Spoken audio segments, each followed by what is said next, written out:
nayo mavumbi kuirudia nchi kama yalivyokuwa, nayo roho kumrudia Mungu aliyoitoa.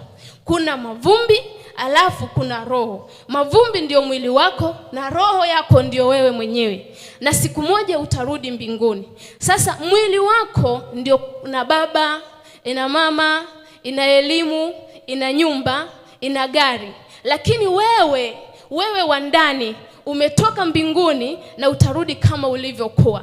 Wewe hauna baba mdogo, hauna baba wa kufikia. Wewe ni roho, wewe ni mwana wa Mungu, wewe ni mtu wa mbinguni. Wewe sio mwanamke, ila mwili wako ndio mwanamke.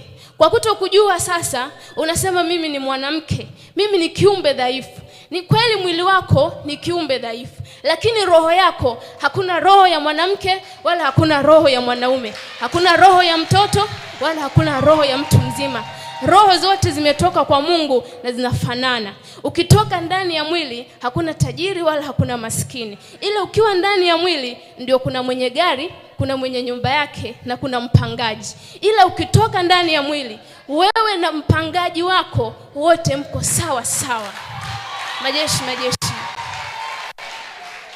Kwa hiyo kiburi cha mwanadamu ni kwamba huwa anasahau kwamba mwili wake ni udongo. Kiburi chote kile cha kuringa, mimi nina gari na magari, ukitoka ndani ya mwili hauna gari, ukitoka ndani ya mwili hauna watoto.